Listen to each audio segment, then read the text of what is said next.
Chris the king of nerds, pro wrestling he swerves, that's the moves he serves, living in the universe, ring the bell he's there, with that passionate flair, posters up every... Hey nerds, welcome back. It's another episode of What Am I Nerdy About here at Nerdstalgia.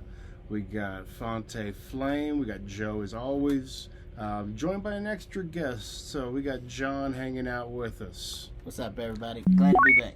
Yeah, so we are hanging at Nerdstalgia. Nerdstalgia is the shop where in Colorado Springs at the Citadel Mall, you'll find what you're nerdy about. We're going to talk some wrestling today. You can find wrestling stuff here. You're into records and music, rock and roll, we got it. Hip hop, we got it. You're into comic books, toys, collectibles, autographs, original art, we got stuff. Video games, movies, horror, TV shows, vintage, classic, physical media. That's what we're here for. Toys and collectibles along with that physical media. Today we're going to talk about some things that I'm nerdy about. But one of the things that we're going to get into first is the Nerd News. Nerd News, which is brought to us today by our Family Mario Party Day. March 21st. We're going to have, you have to reserve your space. It is free to do so.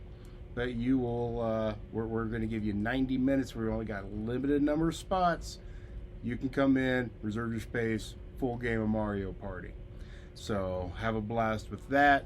We're also going to have, now you got to come in the coupon, you got to come into the store ahead of time to get your coupon, but if you have a flyer that day, it's going to be good for 20% off any one item in the store. Oh, so man. Get you back into the store, and so reserve your time to play, or just come back with your coupon and save. And we're going to see if we can get some live music that day, whether it's Fonte or somebody else. Don't even know if he's available, but we'll have somebody. So Nerd News today. So we had a good time at AEW, man. Oh, yeah. Man, it was fun. Yeah, AEW was in Denver. All three of us being wrestling fans. Man, what a good time that was. Show got a little long. Oh, Show got a little long. It was 5 hours. 5 hours almost. 5 hours. But, the 2 hours of Dynamite, man, that stuff flew by. Then they went into Collision. Some of it was all right. But, we kind of peaked for that Mountain Mayhem. Oh, my gosh. What a Dude, match. they were all over. I went out to, chill, stretch my legs. It was, it was a women's squash match. Yeah. Tag match. And I'm like, I'm going to go stretch the legs a little bit. Going to go hit the restroom. I hear Jungle Boy's music, and I'm like, man, all right. Main event's about to start, because there's the first song. yeah. So I start walking towards there, and music's going. There's people getting their asses kicked on either side of me. Yep. They're up there, and they're over by the bar, and they're over on the outside of the ring. But yeah, what a fun match. That was up there with, because it was in a more intimate setting, because Mission Ballroom's 2,500 people. Yep. And, I've seen wild matches, went to WrestleMania, Sami Zayn versus Johnny Knoxville. That was a crazy match. That was a lot of fun to be there for. I've seen Eddie versus Rey Mysterio in a hardcore match. Oh, really? Yeah. That's fun. Seth and Kane in a cage. Yeah. Big Show and Cena in a tables match. I've seen all of those. Sting and Darby in the retirement against the Young Bucks. I mean, It's up there with all of that, though. That Mission Ballroom match. That was so good. It was fun. I have been I was live to witness one of the Seth Rollins versus The Fiend, Hell in a Cell matches where they turn the lights all red. Oh. And on TV, you think, wow, that looks really cool. As a fan, Sucked. oh, absolutely awful. You couldn't see Couldn't see anything because of the lights. Yeah, I could see that. But it was still an awesome experience to see that kind of thing. But that's nothing compared to being there for that particular match. Where we were, we got perfect angle of seeing the Rascals hit that double Spanish fly through a table. Yeah, that was cool. That was cool. And watching Jungle Boy get put through that table off of the edge, like, I've been to live shows, and that's the first time during a live show I've truly got to see somebody get put through a table. So the rest of the card, I mean, there's some other good stuff on there too. The Orange Cassidy versus Gabe Kidd. That was brilliant. Amazing. I loved it. It's just something that I've wanted to see for a while, is actually like a Gabe Kidd match live. Like last time when we went to Dynamite, we got to see an Orange Cassidy match, but just seeing Gabe Kidd and only issue that I truly had with the night is this is the second event in Denver in a row that we didn't get a actual like MJF match. We got promo, which promos are fantastic, but MJF is just at the top of his game. I don't think he's wrestled in Colorado. He has not. He's always been at the show or not at the show, but I don't think I've ever seen him wrestle live. Yeah. Except for when I was in, when Sting's retirement, he wrestled in the card. Yeah, that'd have been great. I still want to see an MJF match live just to see the shenanigans and what he does, and he's just great at making the guys look good too. Hopefully they'll be bringing that pay-per-view, man. I'm excited, man. Tony Khan, bro, shouts out. Yeah, shouts out. I was just kind of waiting till that last spot where I could be like, we want a pay-per-view, and just see if I can get anybody to catch on with me. And it was loud enough. The entire crowd. Yeah. It was loud enough, man. Yeah. We were kind of starting some chants, man. Where Ken was starting some chants. Shout out Ken, so it was great, man. Pay-per-view chant, you're welcome, Denver. Yeah. It's coming hopefully soon. Can't wait. Odd coincidence, though, from the last time that they were in Denver, that show also kicked off with a John Moxley match. Yeah, a lot of them kick off. Yeah. The other match that it's up there with 3 times ago, they were in Denver, and it was technically like outside of Westminster or something, but yes, sir. There was a 3-on-3 tornado match versus the Elite and Death Triangle. Yeah, I remember that because that was the show. MJF was cutting that promo with that girl up in the skybox. Yeah, and then that match was phenomenal. That was probably one of the funnest matches I've seen. We got to see a one-wing angel through a table just a section over from us. That was pretty badass. Shout out to Young Bucks and Kenny Omega, man. Just the massive pop that Brody King got. Man, Brody's a star. That guy's over. He's a star. They've done a good job of just like organically letting stars get over and then maintaining that, like because even Bandito got a big pop too. Bandito, man, a lot of them. That Kevin Knight though, man, he was out there a lot too. Oh, so much. Yeah. Kevin Knight's gonna be a problem, man, coming up soon. I feel like he's good. Yeah, I hope they don't overexpose the kid. Though. Yeah, that's the thing. He had like 4 segments on the show. 4 segments, man. Yeah. That's a lot of leaning on him. That's cool, though. Yeah. So, we got our tickets, and they were good seats. Cheap. $63.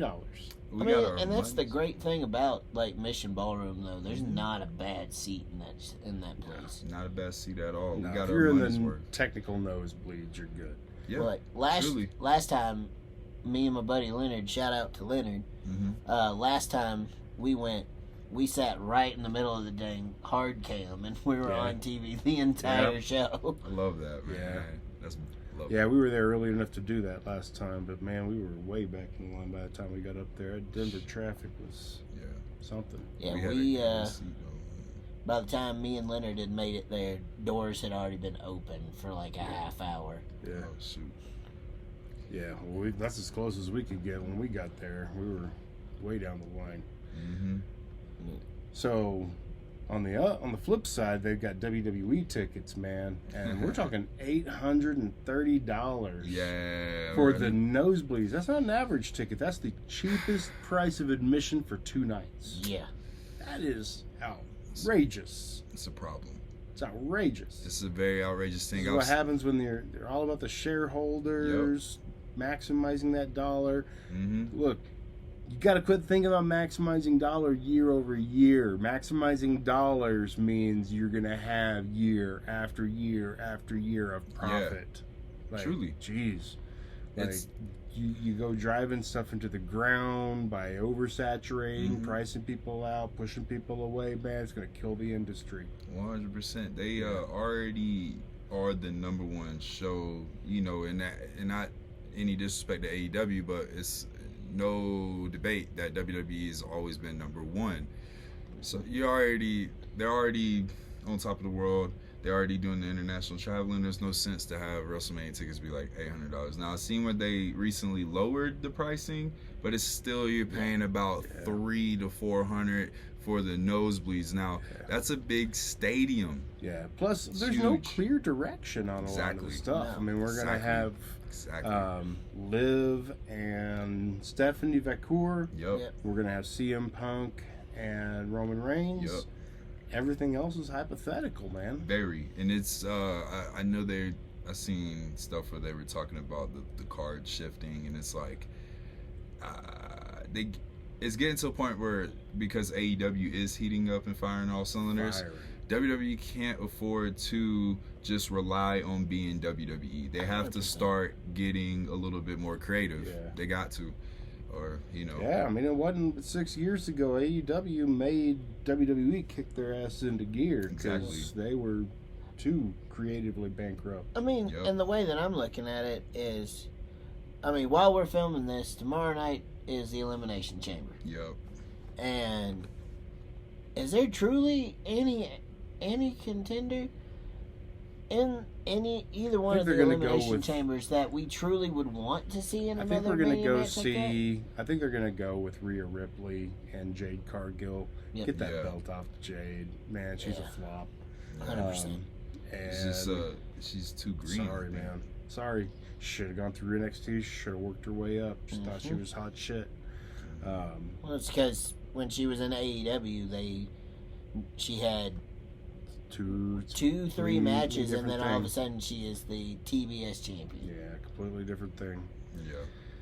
So that's a different pond. That's a pond versus an ocean. Absolutely. It's a great. She's got everything that she needs to be this like superstar, but what's missing is the in-ring action. Like, and then the bell rings. Yeah, then the bell rings. She is a star, but even her promos, like it just promos, needs they sound so rehearsed. Yeah, needs time. It's a little better when they're heel. But, truly. So we got injuries. Yep. Bronson Reed's down. That's both the Brawns. Yep. Like, dude, the Vision's down to 2 people. Like, everybody's getting hurt. It's a bad look for business. Every member of your team goes down. Your 2 stars that probably were going to be big features on the Mania card go down. Well, 3, then, it all started with Seth, too. All started with Seth. Now he's stuck with Austin Theory that still needs to be fleshed out. And loving then Logan Austin Paul. Theory.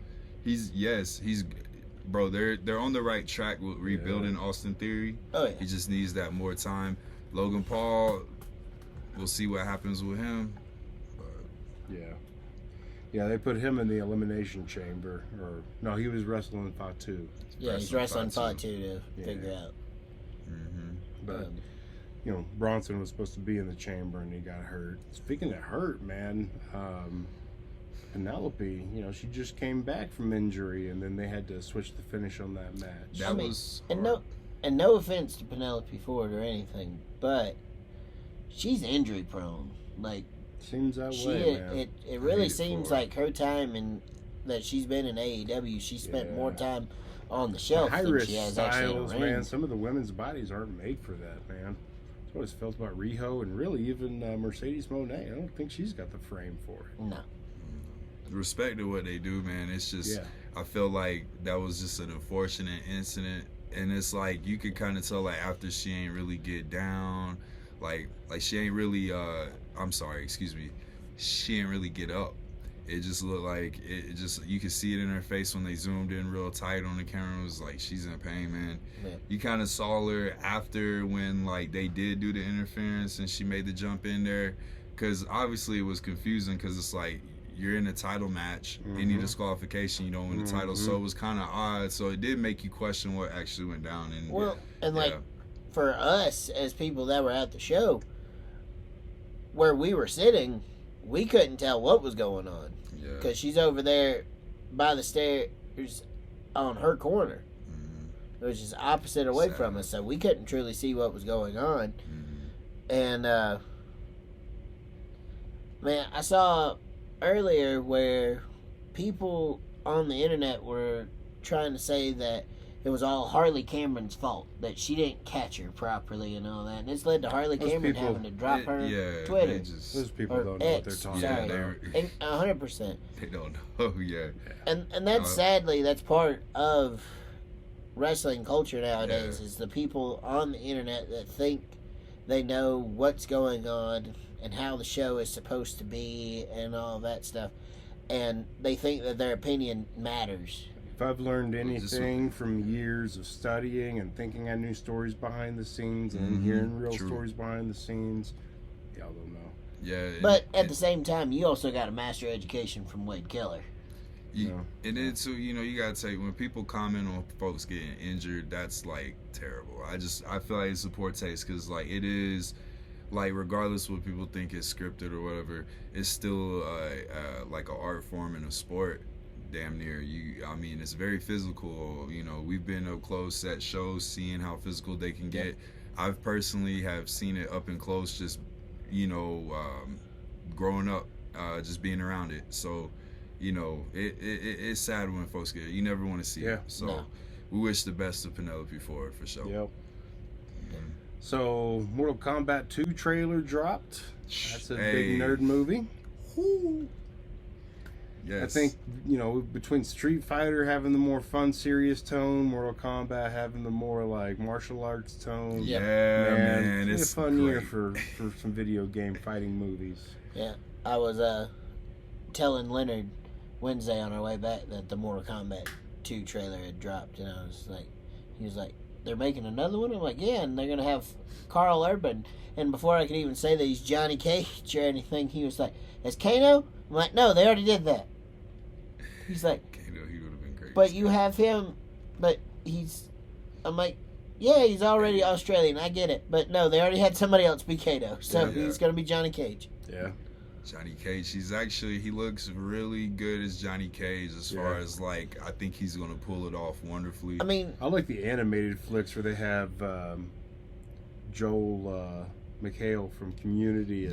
Voices him. He's great as Cage, the voice of Cage. Yeah. I think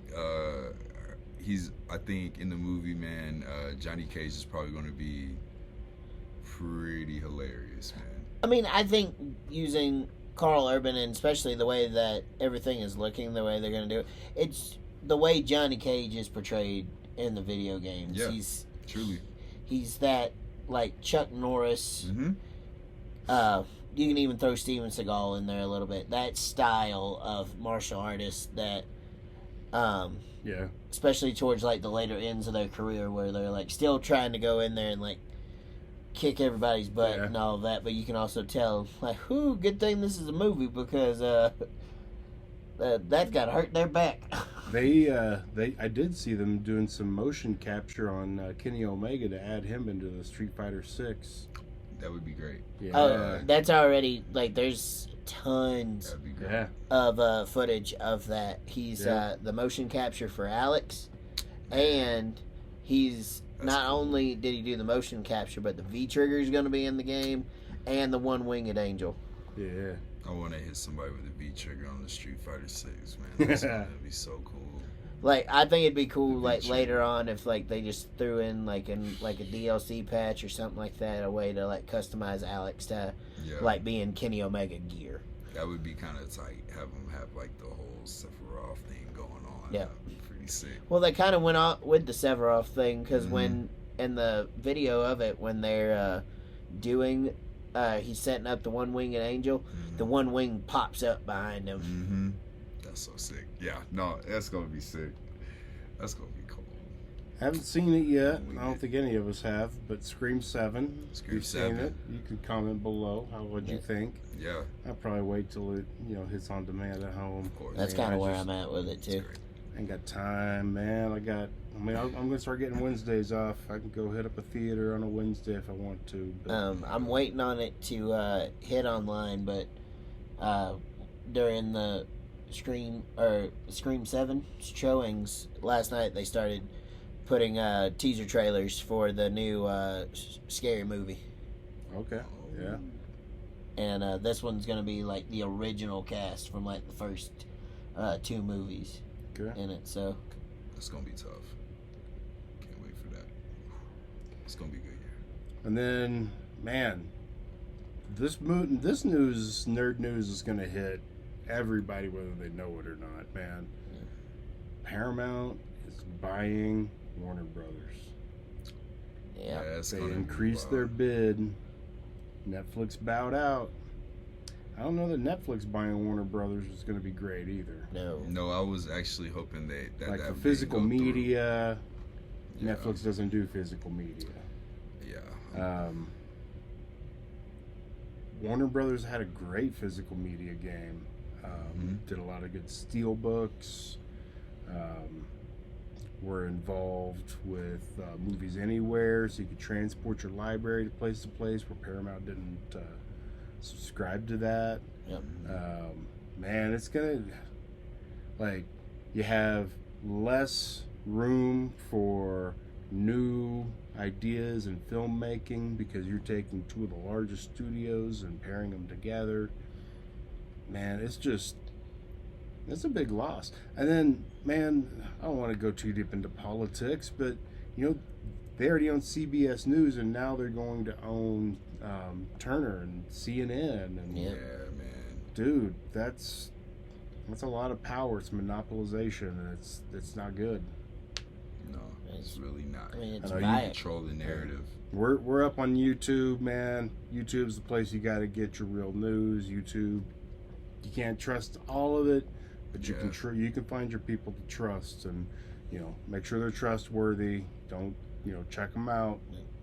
Please. But yeah, monopolization's never a good thing. It just stifles ideas, man. Yeah. It suppresses art, and art's what gets us through some tough times. And this country's going through a tough time right now. So, not all happy news in the nerd news today.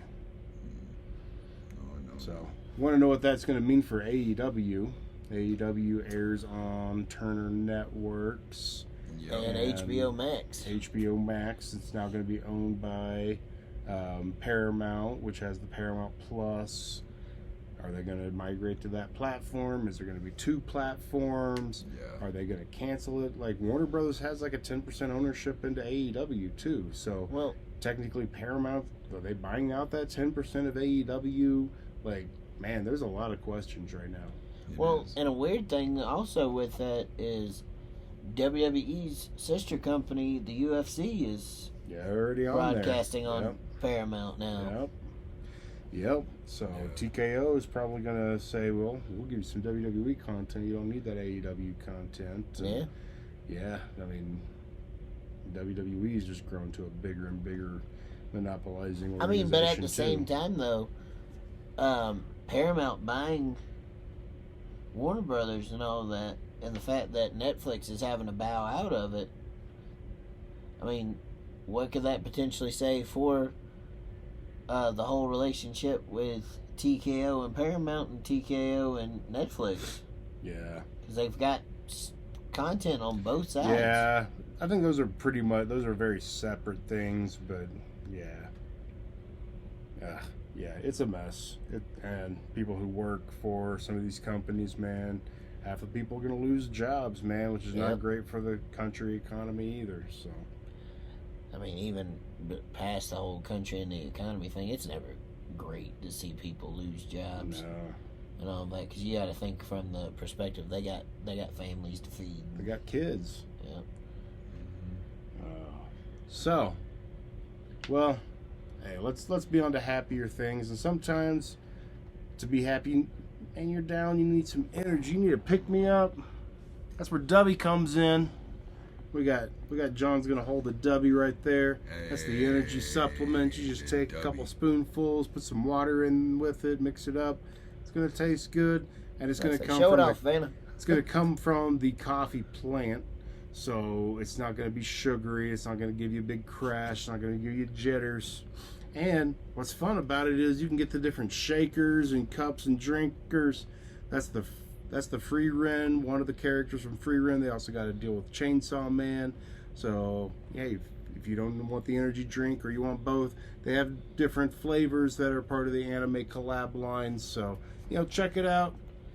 Get your energy. Use the code word Nerdstalgia at checkout. Save you a little and, help the podcast out, help the team out, the store that puts this on, and help us be able to continue to put different things on for people to enjoy and spread some nerd knowledge. I definitely know of other companies that sell a similar product to them, and the other companies try saying the same stuff, and they're nowhere near it. Yeah. So.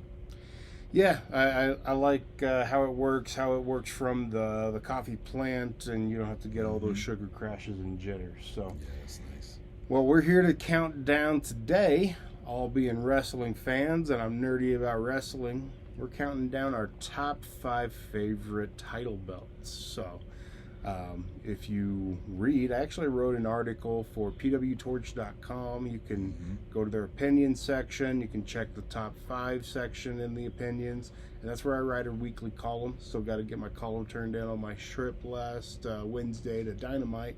Yep. But I started it. We'll get there. But the last column that was published was on my top 5 favorite belts, and kind of getting my thoughts out and ready for this podcast. Now, since then, I changed one of my answers, though. Oh, goodness. Could not believe I missed this one. So, I'll talk about that when we get there. So, I mean, I've known you for a while. It's hard to change your opinion on stuff. yeah. Well, I couldn't believe I left this belt out. But, yeah. John, we're going to start with you. What is your number 5? My number 5 is actually the original TNA X Division title. Okay. Hey, all right. Nice. We'll put the picture up here so people can see what it looks like. And, I mean, just the number of people that held it, and that belt forever will be nostalgic to me, especially with the fact that the first holder of that belt just retired this past Monday. Yeah. Watching, growing up, getting to watch AJ Styles define what a no limits wrestler truly is, and the fact that he was able to go from that belt to other things, and then you see so many other people come up to win that belt. Like, you have Chris Sabin, you have Alex Shelley, that definitely need more TV time on WWE. Joe. Samoa Joe, the fact that he held that belt longer than anybody else for the longest time. Yeah. And Samoa Joe was way over with me back then. Oh, it was that different style. It was that indie work rate style, that cruiserweight style. It was that holdover from what Rey Mysterio started under Eric Bischoff's vision. I mean, and it was next level because there were big guys who could do those moves now. Yep. Truly. They didn't want to hold it back at the weight limit. If you look at, like, Joe, especially when he was starting in TNA and all of that, he was doing awesome stuff in TNA while in the midst of putting on two of the greatest matches of all time. Actually, 3, because you can really include all 3 of those matches with him and CM Punk. Yeah. I mean, Samoa Joe just everywhere, bro. And then he gets to TNA, Unbreakable 3-Way. You know what I'm saying? And all of those dudes involved, it just made the X Division. Like, those 3 guys were the epitome of the X Division. No disrespect to Chris Sabin, Petey Williams. Those dudes were awesome too, but them 3 were just tearing the house down. And then for Joe to pivot that, go for the world title, be with Kurt Angle. Yeah, the X Division title. I feel He you, had some bro. amazing red, It's a but good it was one. that lucha libre influence that had snuck into Oh, yeah. America. It had gotten into Yup. the work rate style of American pop culture style. Yes. It wasn't just the storytelling, big drama WWF match. It wasn't the work rate 30-minute, 60-minute draw like Flair did. It was something different, and it really made a mark on wrestling. I mean, a lot of the WWE and most of the AEW wrestling is because of cruiserweight style and the X Division style. And Jeff Jarrett saw that and highlighted it. And we're mentioning all of these people, but we are completely failing to mention Jerry Lynn was an early champion. Yeah, Amazing With that Red. belt. Amazing Red. We haven't mentioned Amazing Red. Amazing Red is Yep. pivotal, bro. Yeah. There you And go. Jarrett seeing it, Don West helping it get over. Yep. Yeah, Like the way he truly. got up and just went Truly. nuts over these matches, man. R.I.P. to Don West. R.I.P. Man. Been Don gone for a West, little bro. while, but Yeah. the fact that he came into, I mean, just put him over a little bit. The fact he came into doing commentary for WWE, had never won, or not WWE, TNA, and had never called a wrestling match Yeah, he was a a day home in his life. He was a home Yeah. shopping network guy. Yeah, And it's great. he Sell you just sports cards and memorabilia. he came It's into great. color commentary like he had been doing it in his Yeah. entire life. He got it. Yeah, I swear. He got it right away. Natural. Joe, you're number 5, man. Number 5, we're gonna go with the WWE Intercontinental title. So actually, both the current and the classic iteration, the one with the white strap, both those belts. The new one is very nice because it's very unique in the design and the shape of it. I'm a and big then fan of it. Yeah, man, it keeps that gold and blue. It's just beautiful. And then the classic title, I mean, we could all agree, man. First time you seen that title, and you could say about that title, the first time you seen it was probably like one of the most probably one of the top 10 workhorses probably getting it. Yeah. You know what I'm saying? Absolutely. Like me, the first time I saw it, I was watching Bret wear Hart it. on tape. People that Yep. wore it, Macho Man. Yeah.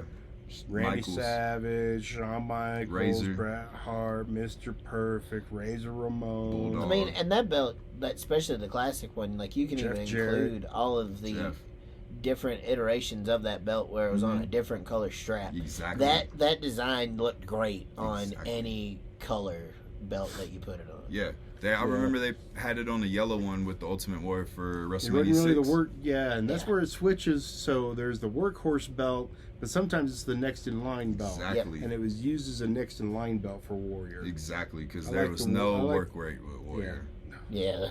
I mean, I'm sorry, I know but no work rate. Yeah, we'll come back. We'll come back a couple times to that next in line versus work rate belt and Yes, the sir. differences on them. Yeah, but yeah, that would be my number 5 for sure. Okay, so this is where my number 5 differs from my article, because I cannot believe I failed to recognize the undisputed WWE Championship. So Yeah. this is the one after Jericho had beaten The Rock and Stone Cold in one night, and he had the 2 belts, the big gold former WCW World Heavyweight Championship and the WWF Championship. That was the Dome Eagle. Yep. Yeah, that was cool. And after Triple H won it, they combined it into the one new undisputed belt, Yep.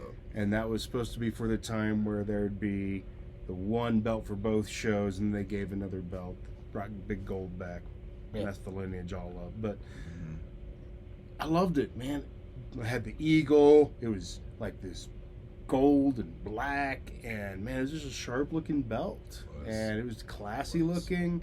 It was worthy of being a world championship, and honestly, it had a short life because they turned it into a toy when Cena got the spinner. Yep, exactly. But yeah, Triple H, Hogan on his last run, Undertaker, and John Bradshaw, Layfield, Eddie. Those were all the people that carried that belt. Eddie Guerrero. Mm-hmm. Oh. That was my favorite person to hold it was Eddie, man. It looked right on Eddie, bro. It looked right on everybody Brock, that held it too. Brock held it good. Yup. Anybody that watched the last podcast you and I did together Yeah. knows my love for Eddie Guerrero. Yep. Yeah, man. That just it's a turned good into one. Eddie Guerrero week because You then wrote an article later that Yeah. week about Eddie. Yeah. And then I come and hung out with you Friday evening, watched SmackDown, and on my way home stopped at Walmart and ended up buying an Eddie Guerrero figure for my toy collection. Hey. So that Yeah. puts us starting to our number 4. Yep. Mhm. Number 4 for me is the ECW Heavyweight Championship. We got that one here. So, Yeah. yes, we I'm got gonna that show it off. at Shop Nerdstalgia. Woo! Look at that. The belt, it just looks so different Look at this. compared to anything else that was out there at the time. The barbed wire, The barbed wire, the the logo that was different, the broken letters. and then you gotta like think of the people who were holding that belt Truly. too, because like that's the belt Shane Douglas held. That's the belt Raven held. Sandman, Taz. Even though there's no pictures of him actually holding it, because as soon as he won it, he lost it. Tommy Dreamer. My dreamer. Held it for just I'm 2 not going to seconds. talk about the person who won it off of him because I don't agree with him as a person nowadays. But Yeah. Yeah, man. just the number of people and that held that. I mean, and then they took that design and carried it over to their TV title and their tag titles. And then it was they brought it back for the WWE CW run at Yeah. first. At first, yeah. I will also say that Silver Eagle belt that they Love brought it. up. I loved it. It's not one I of my did not favorites. like it for ECW. I did not think the ECW titles letters belonged on there. It looked a lot like the IWGP title. Yeah. And that's what I dug about. In it. that Big shape. platinum belt. Yeah, It looked pretty tight. hard It on looked Mark pretty good. Henry. It did. It looked hard on. It did look hard on Mark Henry. It kind It of looked absolutely weird on Chavo Guerrero. Yep. Yeah, exactly. And yeah, it's just ECW. The soul of ECW was gone by then. Oh, This yeah. is the soul of ECW right here. This Yeah. is what represents Yeah, ECW. yeah. Truly. So you're number 4. Number right. 4. So you actually mentioned number 4, but there's kind of like it's kind of like the WCW Cruiserweight title Yep. in the TNA X Division title. Kind of like I kind of have those like at a tie because of what they stand for. The Cruiserweight title, like you both touched on, the Cruiserweight title was pivotal for showing the American audience that there's a different style of wrestling other than And that the was big burly guy. And that was You a know what I'm saying? workhorse belt. Yes, it Like, that was not a 100% next in was. line belt. No, No, you never saw Rey Mysterio at that time, future world heavyweight champion. no, not at that time. He was a cruiserweight, and he was going to master that division. Yeah. Yeah, and it changed when we went to WWE. It changed styles and all of that, but Mhm. yeah, it was truly a workhorse belt because you had to put on matches that amazed people. Mm-hmm. Well, Truly. And the ripple effect of that title like led to WWE starting the light heavyweight division. Right. But it Which and it was wasn't fine, Yeah. but it definitely had nowhere near the stay power that WCW's cruiserweight division. Well, part of that is Yeah. they did not. Talent. WCW had rated all the best from AAA, Yeah. so they already had the agreement with AAA. So Yep. CMLL, they could go to them, but they Japan. didn't find that. They found most of their light heavyweights out of Japan, some out of Europe, and other American ones, and they worked a WWF style. They didn't work a fast paced, different style match, Mhm. and that's where it fell apart. Yep. The ring, WCW was an 18-foot ring, 20-foot ring in WWF. It's different. It was ropes versus cables. So Yep. that spring, you want a springboard, you could springboard an 18-foot cable. Yep. But a 20-foot rope's not the same. It's not. I mean, if you read Jericho's book about changing rings and changing styles, Mhm. and he thought he knew everything about wrestling, and he found out really quick he did not know anything about WWF. Yeah, it's tough, and it really does make a difference. You can see in some of those like WCW old matches and clips of the Cruiserweight division when Rey Mysterio springs off that rope, he's springing and it's quick. It's fast. It's Hoover too. Like, they all did it, but from that title, it pivots, and then the evolution of the Cruiserweight title was the X Division title, and then what the X Division title represented, and the classic design, like you talked about, is gorgeous. It's simple, just a gold belt with the X. That's all you need to represent. You know what I'm saying? It was a classy, distinguished. It looked like, to me, it reminded me of like the ECW World Television title, because to me, if you put that TV title next to the World title, they both look like they could have been World titles. You know what I'm saying? So, I enjoyed it. But yeah, that would be my number 4. Shouts out to those both divisions. Funny how you bring up that TV title. Yeah. My number 4 just happens to be. So it looks a lot like a cut and paste championship, because to a certain extent it is. It also looked like the national championship of the NWA, other television championships, other world titles. It was cut and paste. It was just basically an eagle design. But a couple things about this one. That red strap. Yeah. That red strap. Beautiful. Beautiful. Didn't always have that. Sometimes I had the brown one. But there were 2 men that carried this belt when I got into watching wrestling, and that was Arn Anderson and Stunning Steve Austin. They were incredible workhorses. I love a title that changes the pace of a match. And a TV title, 10-minute time limit. You had to beat the champion in 10 minutes. Steve Regal notoriously held onto this championship, rarely wins matches. He goes time limit draw.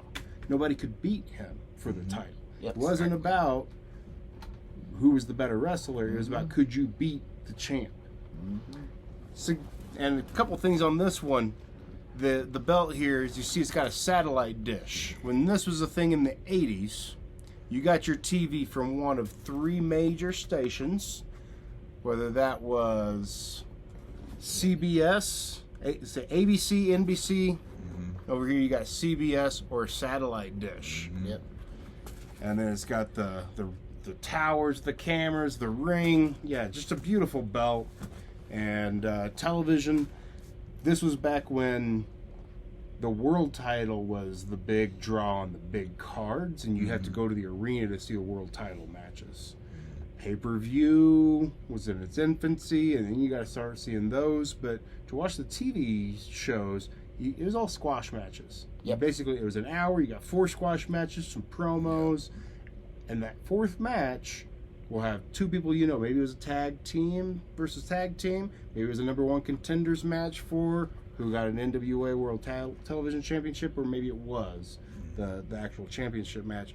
This is a workhorse title because you could truly watch somebody wrestle at least every 2 weeks defending their title.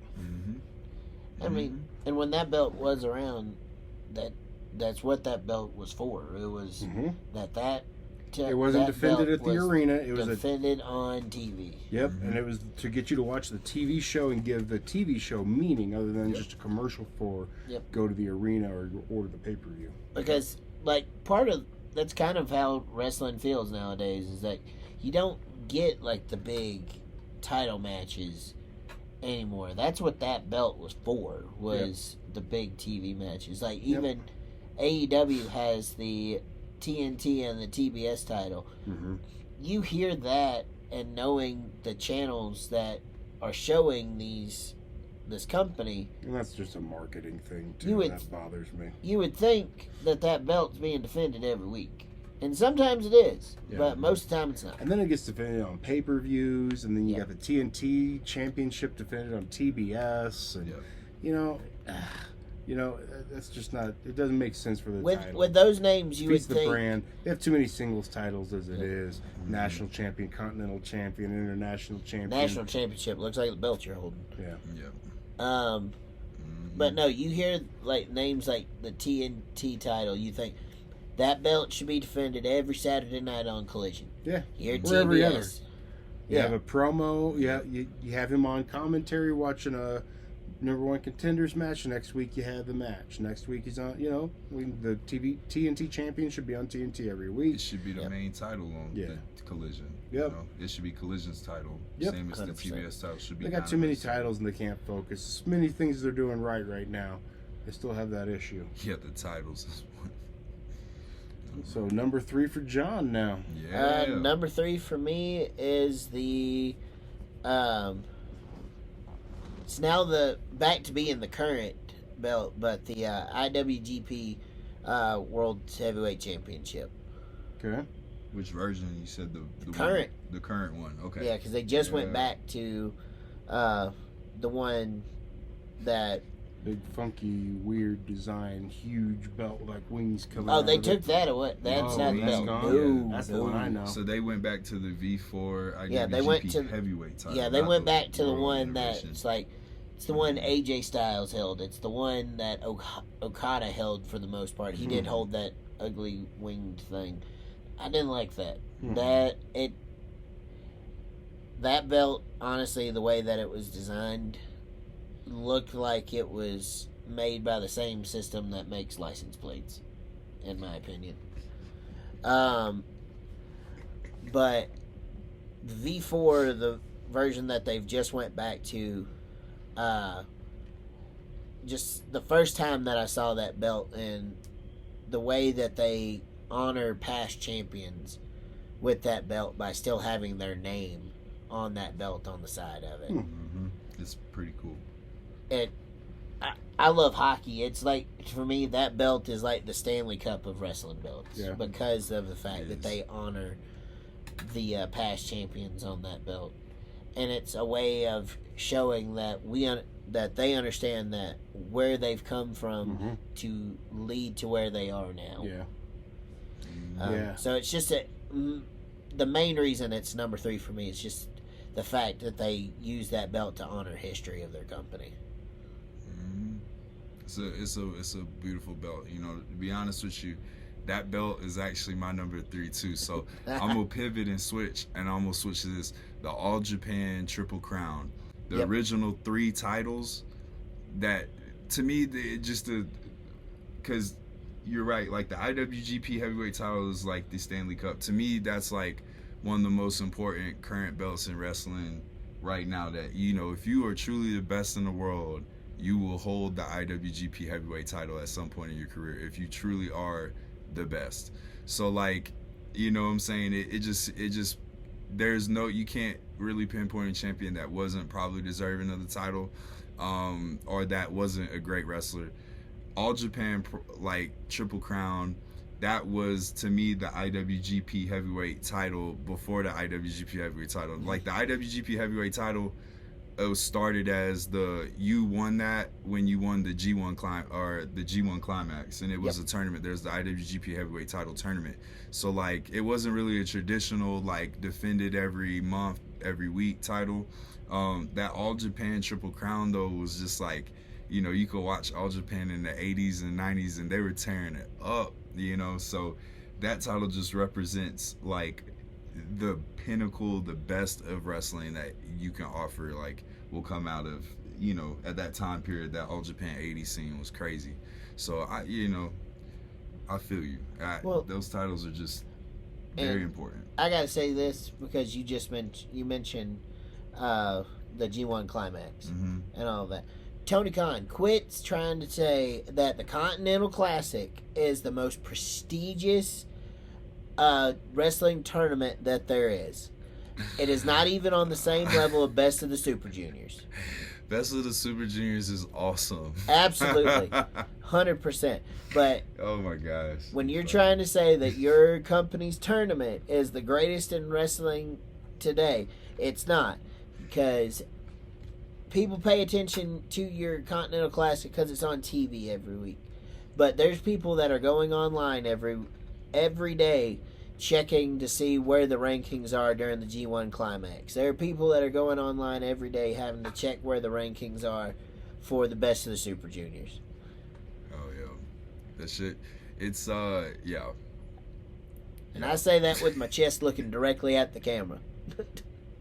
All right. So my number 3. Hand me that ECW belt again. We're gonna talk a little bit more ECW. We're gonna talk a lot about ECW. When it was counterculture, and if you learn much about me, counterculture, punk rock, hip hop, non-corporate, voice of the people. When corporate wrestling gave us Repo Man and Duke the Dumpster Drose and Bastion T.L. Booker. Hopper, Bastion Booker. Knuckleball Schwartz. When WCW gave us the Ding Dongs Yeah. and RoboCop, Arachnaman. Seriously. Shockmaster. you had ECW having matches that were fought over being truly the best. You had Taz saying, "Beat me if you can, survive if I let you." Yeah, that's cold. That's a bar. That's a hip hop bar right Yeah. there. Like ooh. You had Raven and Tommy Dreamer having storylines over past friendships and scorned lovers. Yep. You had Sandman and being involved with his kid who turned his back on him. But he's a deadbeat father. They were storylines with like realism thrown in there that people could actually sink their teeth into. There were actual violent consequences for actions. These stakes mattered, and they fought until there was a winner, not some cheap disqualification. And it revolutionized wrestling, just like cruiserweights in the X division made their stamp. Man, the way this has the blood on it, the running letters, the fence, the barbed wire, the broken letters put back together, it tells you everything about what you need to know about the promotion.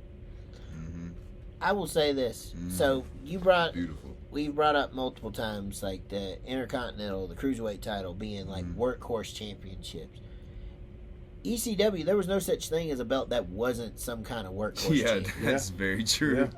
If you held That's very true. any belt in that company, yeah, it's because Paul Heyman chose you to be the guy. But you also had proved to Paul that you were the guy ready to hold that title.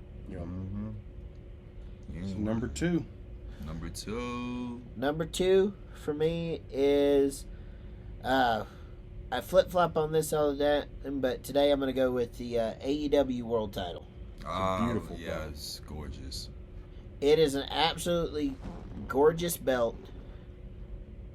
We are recording. Okay. All right. Sorry, I was Go giving back. you a edit Absolutely. spot. Yep. It is an absolutely gorgeous belt.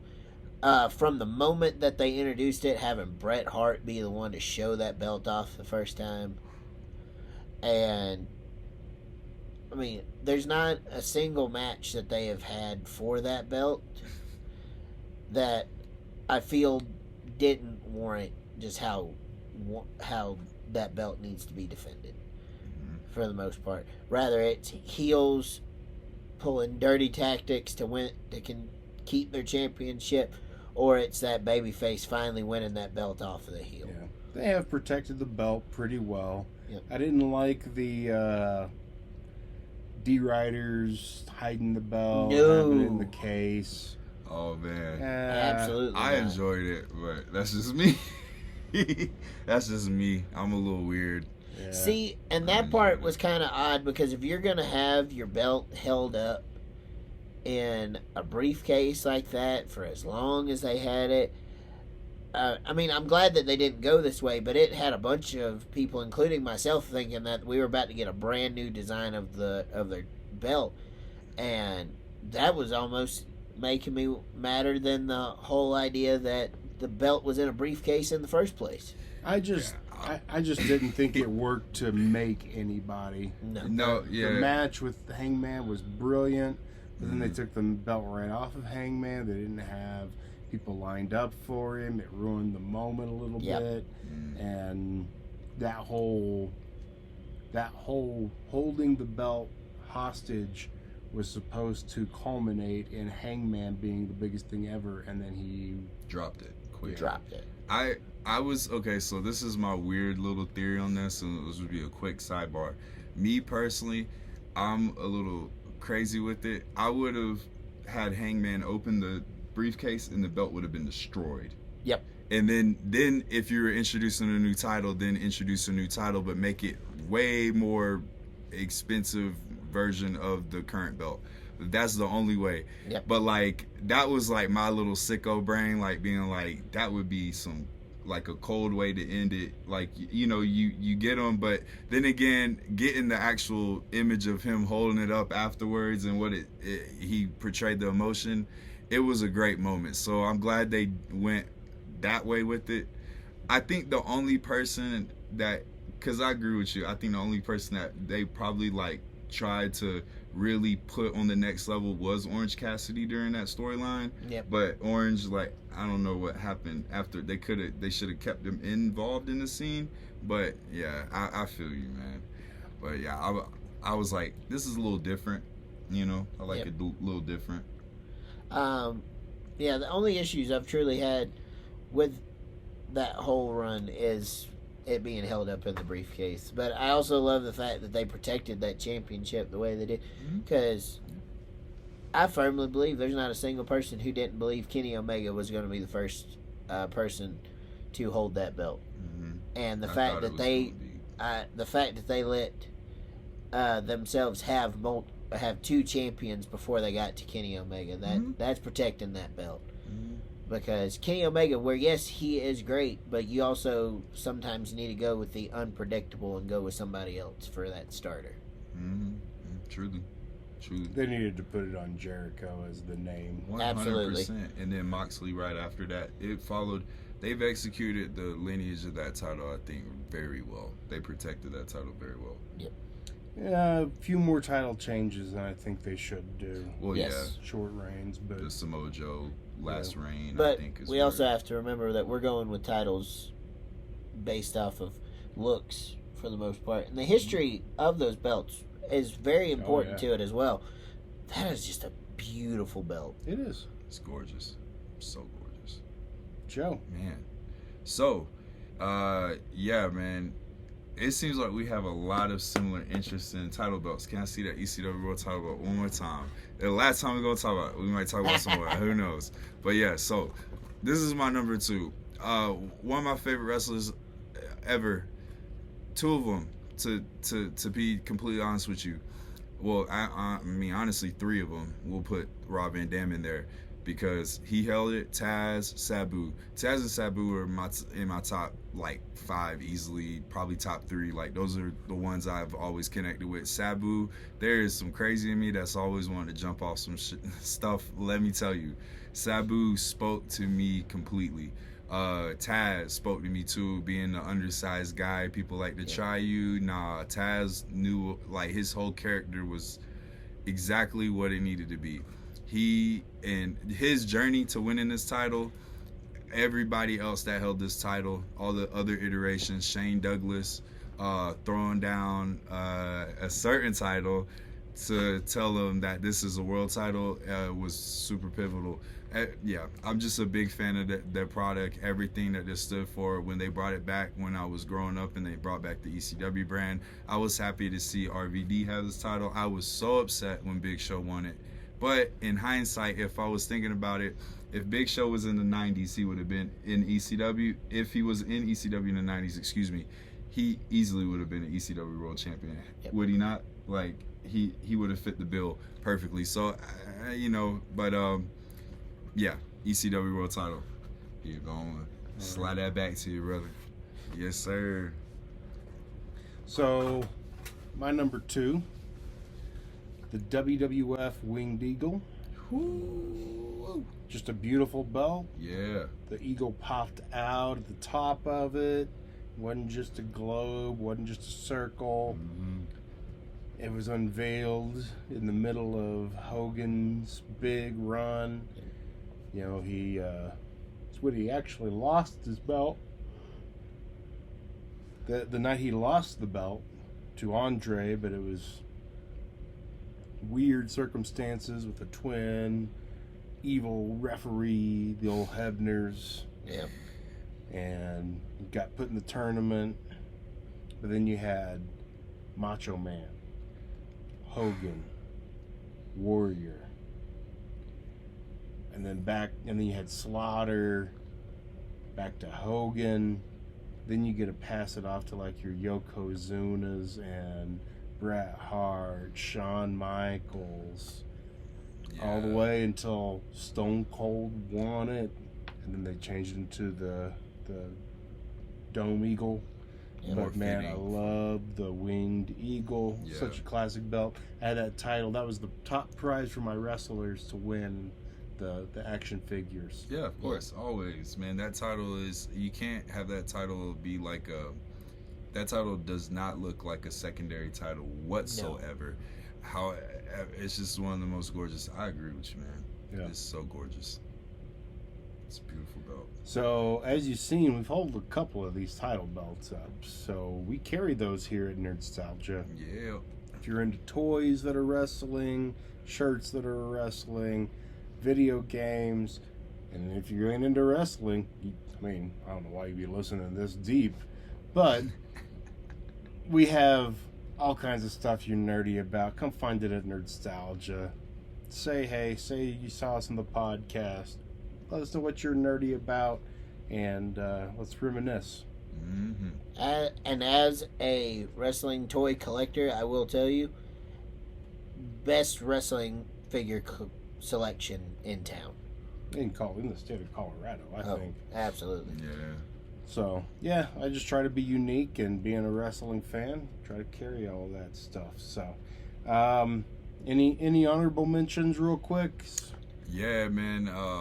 So right off the bat, with titles that represent the promotion to the fullest extent, I would like to throw shouts out to the Lucha Underground Championship. That belt was absolutely gorgeous and exactly was like the perfect symbol of that promotion, as well as the Gift of the Gods title. I was thinking the same Man, thing. 100%, John. Like, that belt is so unique in the way it was won and then how it's defended and the stipulation behind it. The fact that you got to win a match to get a medallion just so that you can put the medallion in the belt. It's so cool. Exactly, bro. It's so cool. And then the AAA Mega Campeon, that's a pretty belt. woo, gorgeous.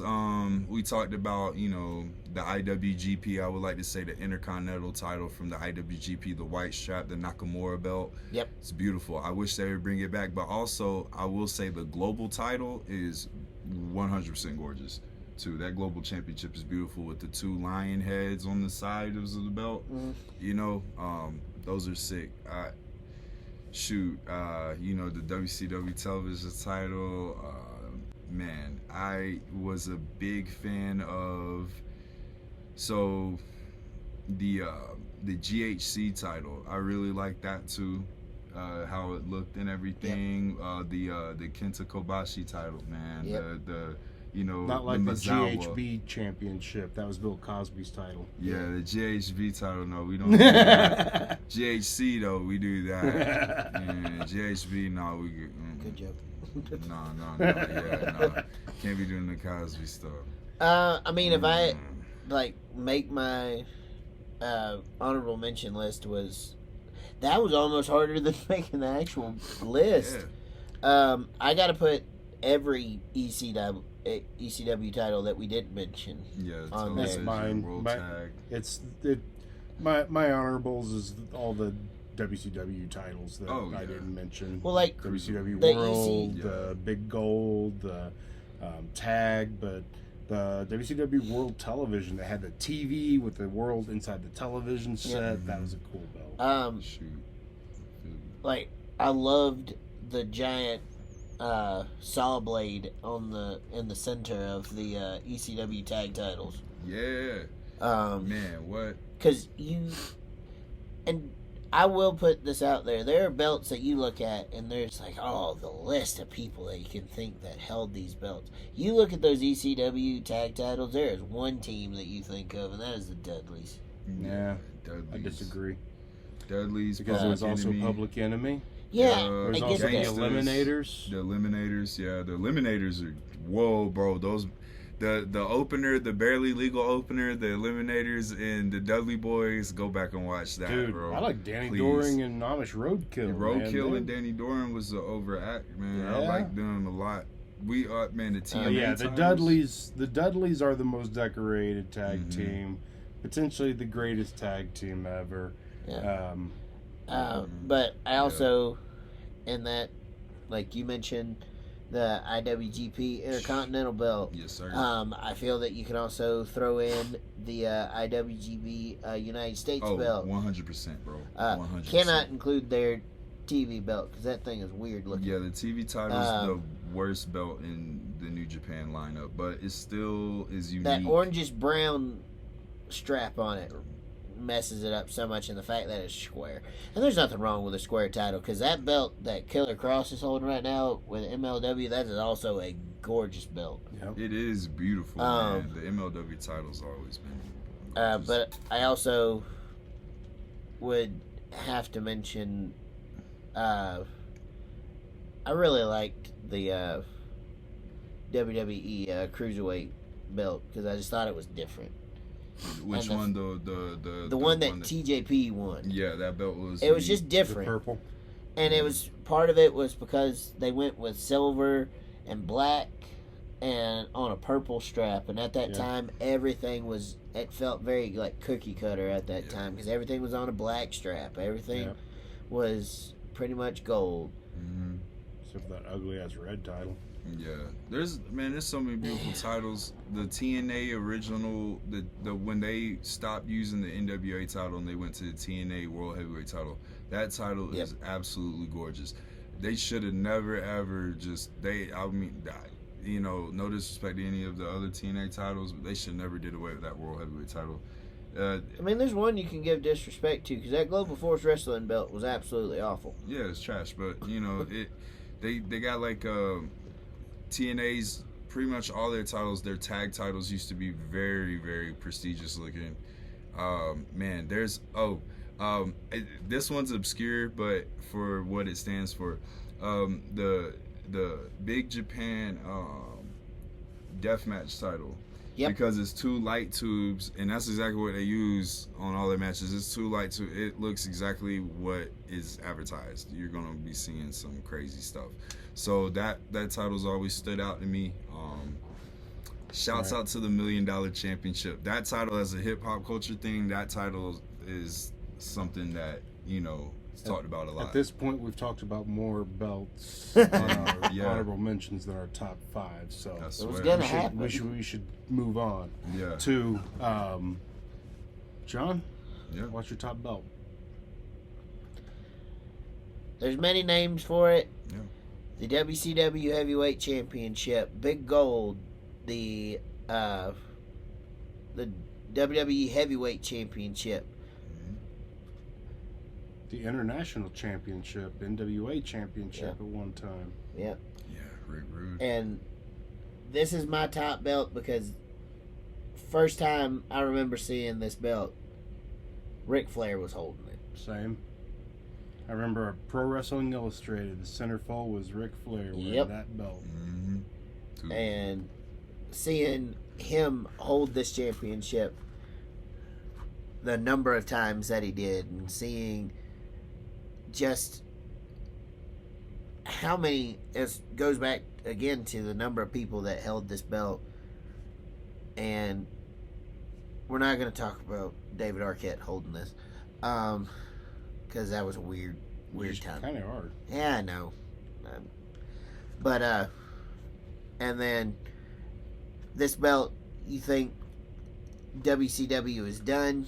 You see it for a little bit on WWE television, and then it's gone. And you think, that's it. It's the last time you're going to see it. And then they decide that they need a belt on Monday Night Raw, and Eric Bischoff comes out. It's like, we're going to give a championship to Triple H, and he's going to be the first one to hold it. And they pull it out, and it's this. With a WWE logo. With a WWE logo on it. Yeah. At least it wasn't as big and gaudy as the one that's on there now. Yeah. That belt, like, to me, it's like they tried to take the spirit that was this belt, and corporatize it, and just got too much going on in it. Because all of that filigree and all that stuff going on in it, it's like, what's going on here? And then to top it all off, they take that giant WWE logo and just put it in the center of it. Yep. But like seeing this belt go from people like Ric Flair and Sting and Goldberg.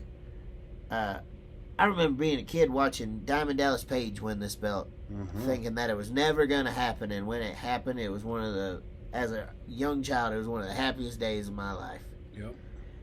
And then you go to this going back to WWE and you see Triple H, Batista, Edge, just Cena holding on to this belt. Punk. I mean, Punk cashed in Money in the Bank twice to win this belt. Yep. Yeah. But it's just, that's what this belt is. Joe. Number one. This is a gorgeous belt. So, pretty much my number one is a different version of the NWO World Heavyweight title. My favorite version. It is the Big Globe. So, to me, this is, I saw this as a kid. Dusty, Harley Race, Flair, you know what I'm saying? Yeah, it goes, the list goes on and on. When you had this belt in the 70s, the 80s, this was telling the world that you were the best. Again, you know what I'm saying? Wrestling was very different back then. Yep. Very. And traveling through the territories. It became the Big Gold later. But yeah, that was the belt that was carried by the champion when it was on TV, and Turner wanted a bigger belt than created Big Gold. Yep. But the idea on the Big Gold, it just said World Heavyweight Champion. That one did say NWA. It did have that branding on there. It's got the different countries that are represented. U.S. on the front plate. You got Japan, Canada, Italy, and Australia. Mexico, Australia, and Canada. Not Italy, Mexico. Yep. Yeah. But yeah, all the hotbeds for wrestling. They all recognize the NWA World Heavyweight Championship as the belt. Even in Japan, they'd have their own title. And it wasn't until WWF said we're a big enough territory, we're going to create our own belt, and AWA did the same, that there were disputes for who the world champion was. That champion would go from company to company to company and wrestle their top guys. And there wasn't just one company. And yeah, it was a very different time in wrestling. I mean, the fact that there was an actual committee of people who would meeting to decide who was going to be the next champion. They had to be able to be a draw in every territory, make their champions look good in each territory. Yeah. Fun fact, they had to put down a deposit to hold the title. Yep. You had to put down, what, $25,000? That's why Flair left with the belt when he went to WWF. They didn't give him his money back, so he said, well, we'll take this piece of property with me to the competitor. Yep. That's what you do. But yeah. So my number one has all of the same ties to WCW. WCW had a really good, where they broke up a workhorse championship, a next in line championship, and a world championship. Because the U.S. championship was often the top belt in Crockett. Yes. Because you'd be the U.S. champion, and when the world champion came around, then you'd wrestle the world champion and often come up short or win by disqualification or a weird dusty finish or whatever it was. Yeah. But that was the top. I mean, that was a main event prize, was the U.S. championship. And it was kind of the next in line. You weren't the world heavyweight champion, but you were a territory champion. When it became television championship, the world belt was the top belt. The television championship was more a workhorse title, and the U.S. title was your next in line. Yes. You're trying these guys out. Do they carry this title well? You know, and you had, to me, some of the best champions. DDP made it a main event belt again. His feud with Raven and Benoit was tremendous. Seeing the first three-way matches on national television, something they pulled in from ECW. But you had Goldberg on his ascension to the world title, much the way Ultimate Warrior won the Intercontinental and then won the world. But so many great U.S. champions. Eddie had a great run with the U.S. title. Conan had a great run with the U.S. title. Sting had multiple runs. Dusty wore that belt. So the U.S. Championship in WCW, my number one. And I've loved the U.S. title. The WWE versions, the one that was the big flag, the one they have now, it's got the flag going through the eagle. I even really loved, and it was number 5 on my torch list, the John Cena U.S. spinner. Yeah, spinner. Because, man, that was the one time, because the world spinner, it became a toy. It was your top prize. Didn't like that. Yeah. But for the mid-card title, it was so in step with hip-hop culture at the time. I lived in Texas. When their cars stopped, their wheels kept spinning. Yep. And the spinning rims were a big thing in hip-hop culture, and WWE was right there with hip-hop culture for like a minute. And, man, it really worked. And that belt was beautiful. It was bright. It was flashy. We're going to talk about Hip-Hop Connection, that $1 million championship, that U.S. spinner, which is on order and on its way. So you'll be able to get yours I was going to say the same thing. Nerdstalgia shop soon. So the nice thing is we can have any belt made for you. So whether we have it here, have had it before, at some point I'm going to get a WCW US Championship. We've got the new JCW title on the way. Yep. They're having to like actually make that for me, like make all the presses and all that kind of stuff. They're having to start from scratch. Okay. Got both spinner belts back, the World Heavyweight Championship toy and the dope by US one. We'll have both of those in stock. So if there's a title you want some, you want the New Japan open weight something, well, hey, we can have it made for you. So many of them we have right here you can walk out with, but we can special order them for you as well. Usually $250 to $300 on a special order, and we can have anything made just for you. Maybe you have an idea you want to have an own title belt. There's going to be a Nerdstalgia Multiversal Champion someday. A belt maker's going to be making me a belt for that. So we have all kinds of things you can look at. Come, just take a picture with it. We love when people just want to say, can I get a picture with the title?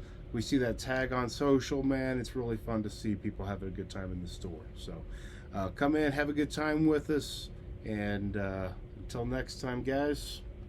Great. Next talking time. with you. All right. Oh, yes. Check out Fonte's music wherever you stream. Fonte Flame, Fonte Flame.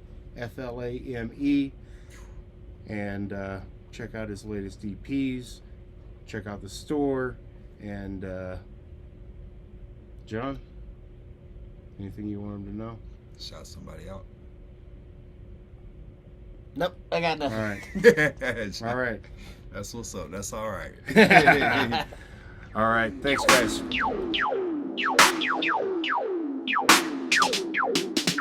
Chris the king of nerds, pro wrestling he swerves, stats and moves he serves, living in the universe, ring the bell he's there, with that passionate flair, posters up everywhere, nothing else can compare, Chris the wrestle king,